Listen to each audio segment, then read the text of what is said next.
क्या आप जानते हैं कि भगवान राम ने वनवास के बाद अपने राज्याभिषेक के लिए सिर्फ 2 ही लोगों को अपने हाथों से लिखकर निमंत्रण पत्र भेजा था। एक थी माता शबरी और दूसरे थे निषाद राज। माता शबरी को तो सब लोग जानते हैं, लेकिन क्या आप निषाद राज के बारे में जानते हैं, जिनके बारे में मोदी जी ने खुद 22 जनवरी को अपने भाषण में बोला था। रामायण के अयोध्या कांड के अनुसार निषाद राज निषादों यानी कि मछुआरों और नाविकों के राजा थे। उनका असल नाम गुहा था और वो ऋग्वेरपुर में राज करते थे। जब भगवान राम अयोध्या से वनवास के लिए निकल रहे थे, तब उनके रास्ते में सरयू नदी आई। इसी नदी को पार करने के लिए निषाद राज ने भगवान राम की मदद की थी। लेकिन जब पहली बार भगवान राम की और निषाद राज की भेंट हुई, तब निषाद राज ने अपने हाथों से सबसे पहले भगवान श्री राम के पांव धोए और उसके बाद ही उन्हें अपनी नाव में बिठाया था। निषाद राज की इस भक्ति को देखकर खुद भगवान श्री राम बहुत प्रसन्न हुए थे और उन्होंने वनवास की अपनी पहली रात निषाद राज के घर पे ही गुजारी थी। सबकी नैया पार कराने वाले भगवान श्री राम को अपनी नाव से सरयू पार कराने वाले इस निषाद राज के वंशजों से मिलने के लिए ही प्रधानमंत्री जी अयोध्या गए थे। जब भारत में राम जन्मभूमि का विवाद चल रहा था, उस दौरान इंडोनेशिया के विदेश मंत्री भारत दौरे पर आए थे। राम जन्मभूमि का बढ़ता विवाद और संघर्ष देख के उन्होंने तब के प्रधानमंत्री अटल बिहारी वाजपेयी जी से कहा था कि मुझे तो लगा कि भारत में भगवान राम के लिए सबके दिलों में आदर होगा, फिर चाहे वो हिंदू हो या मुस्लिम।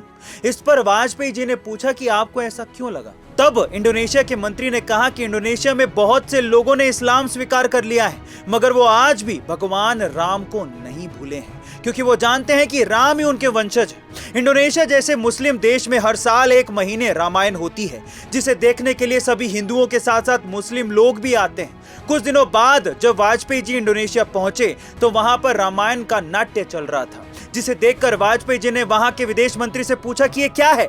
इस पर इंडोनेशिया के विदेश मंत्री बोले, ये रामायण चल रही है। भले ही हम मुस्लिम हैं, लेकिन हमारा और भगवान राम का संबंध तब का है जब हम मुस्लिम नहीं थे। इसलिए तो हर हिंदू को समझना चाहिए और हम बार बार कहते हैं कि हिंदुस्तान के लिए भगवान राम कितने जरूरी हैं। राम लला हम आएंगे, मंदिर वहीं बनाएंगे। दशकों पुराने राम जन्मभूमि विवाद से जुड़ा ये मशहूर नारा किसी साधु संत ने या नेता ने नहीं दिया है, बल्कि एक 22 साल के लड़के ने दिया था। कैसे हुआ? कुछ यूं कि 1 फरवरी 1986 को फैजाबाद यानी कि आज के अयोध्या जिला कोर्ट के आदेश पर बाबरी मस्जिद का ताला खोल दिया गया था, जिसकी वजह से मुस्लिम समुदाय काफी नाराज हो गया था, क्योंकि इस फैसले के बाद रामलला की पूजा भी शुरू हो गई थी। इसी साल उज्जैन में बजरंग दल का एक शिविर चल रहा था और उसी दौरान जब शाम को सांस्कृतिक कार्यक्रम हो रहे थे, तब एमकॉम की पढ़ाई कर रहे सत्यनारायण मौर्य ने एक नारा बोला, राम लला हम आएंगे, मंदिर वहीं बनाएंगे। देखते ही देखते वहां मौजूद भीड़ भी ये नारा बोलने लगी और धीरे धीरे ये नारा पूरे भारत में फैल गया और उसके बाद से ही ये नारा राम जन्मभूमि आंदोलन का मुख्य नारा बन गया। अपनी कार सेवा और इस मशहूर नारे के लिए सत्यनारायण मौर्य जी को भी प्राण प्रतिष्ठा का न्योता मिला है। क्या आप इस नारे के पीछे का इतिहास जानते थे? कमेंट सेक्शन में जरूर लिखिएगा।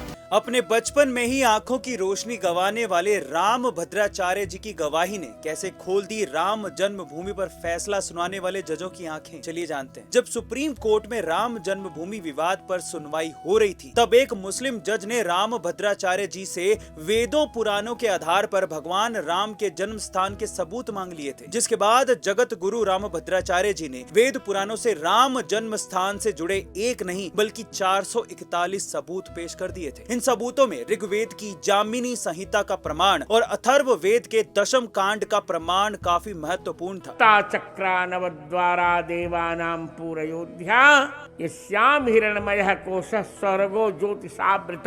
राम भद्राचार्य जी की गवाही के बाद जब इन सभी प्रमाणों की ग्रंथों में जांच की गई, तो सुप्रीम कोर्ट जजों के भी होश उड़ गए थे, क्योंकि सभी प्रमाण बिल्कुल सही थे। राम भद्राचार्य जी की इस एक गवाही की वजह से सुप्रीम कोर्ट में हिंदुओं का पलड़ा भारी हो गया था और फैसला राम लला के पक्ष में आ गया था। तो अपने इस ज्ञान के लिए राम भद्राचार्य जी को कोटि कोटि नमन करते हैं।